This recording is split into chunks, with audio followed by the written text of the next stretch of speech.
हामी FINPRO ERP को मा क्याश बैंक इन्ट्री कसरी गर्ने त्यसको विषयमा सिक्न गइरहेका छौं।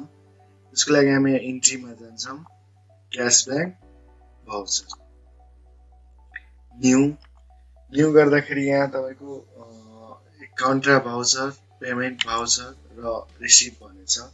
अब हामी रिसिभ गरेर हौ कि पेमेन्ट गरेर हौ, जस्तै मानौ कुनै पार्टीसँग रिसिभ गरेर छौं, रिसिभमा जान्छौं। रिसिभमा गएर कुन डेटमा रिसिभ गर्नुभयो डेट राख्यौं। सी ले करेन्ट डेट आउँछ, एस ले स्टार्ट डेट आउँछ, ई ले इन्ड डेट आउँछ। मैले सी राखेर करेन्ट डेट राखे। इंग्लिश डेटको लागि मैले एफ यहाँ राख्छु, इंग्लिश डेट नै हाल्न सक्नुहुन्छ हजुरले। अब यसमा अब यो पीडीसी यदि पोस्ट चेक भट आएको छ भने तपाईले एफ1 गरेर राख्न सक्नुहुन्छ। अहिले मसँग ट्रेड चेक छैन, त्यही भएर म सिधै रिसिभ गर्छु। र यहाँ मेरो अब सिधै बैंकमा आयो कि क्याश आयो कि के आयो त, जस्तै कोही पार्टी मलाई क्याशमा हाल्दै बैंकमा दियो भने बैंकमा बैंक युज गरे। अब रिसिभ फ्रम उसको थ्रु रिसिभ भयो, बैंकको चेक थियो, cheque number, cheque date, currency NPR नै हुन्छ। करेन्सी अब यहाँ छ भने फोन गर्ने। अब यहाँ चाहिँ कुन पार्टीले दियो त तपाईलाई पेमेन्ट, जस्तै मलाई एबीसी कस्टमरले पेमेन्ट दियो। एबीसी कस्टमरको एजेन्ट भनेको यहाँनिर एजेन्टको नाम छ, एजेन्टको नाम छ, सेल्स रिप्रेजेन्टेटिभको नाम छ, सेल्स भन्ने।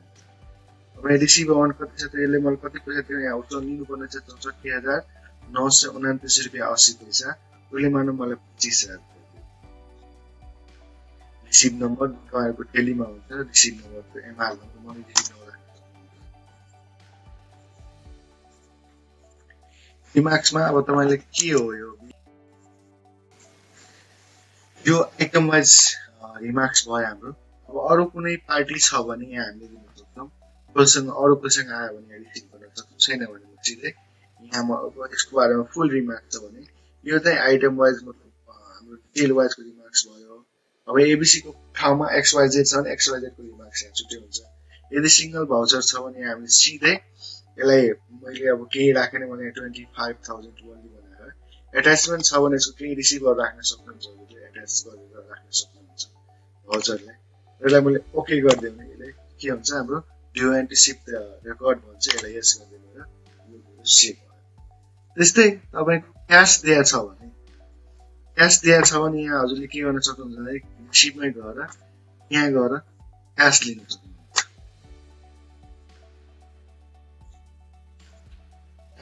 अब क्याशमा पनि अब त्यही पार्टी भने एबीसी पार्टी छ, एबीसी पार्टी चुज गरौँ।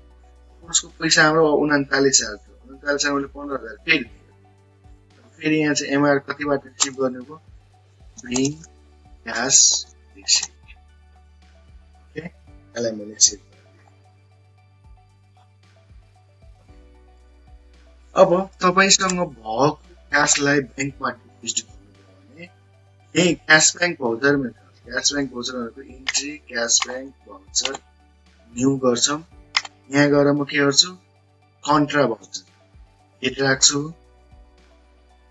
अब बैंकमा डिपोजिट गर्नुभएको छ नि, मैले पेमेन्ट गरे, क्याश पेमेन्ट गरे, बैंकमा गरे ग्लोबल आइएमबी बैंक। मसँग क्याश छ कति 15,000, यसलाई मैले 10,000 क्याश सेभ गरे। एट्याचमेन्ट छैन मेरो। ओके, अब त्यस्तै हजुरको कुनै पार्टीलाई पेमेन्ट गर्नुभएको छ भने यही हो, सेम प्रोसेस हो। क्याश बैंक भाउचरमा न्यू गरेर यहाँ चाहिँ पेमेन्ट भाउचरमा जानुहुन्छ, डेट राखेर अब यहाँनिर चाहिँ बैंकबाट हामीले पेमेन्ट गरौँ, डेट अप्लाई गरौँ, चेक नम्बर कति थियो, डेट कहिलेको चेकको डेट थियो, र हाम्रो सप्लायर को छ त, हाम्रो सप्लायर चाहिँ यहाँ तपाईको ओभरसीज सप्लायर छ। उसलाई दिनुपर्ने छ मैले 1,52,325 रुपैयाँ। यसलाई मैले चेक अनलाइन इन्फो छ सबै राखेर यसलाई मैले ओके गरिदिएँ भने यसले यो मेरो सेभ भयो।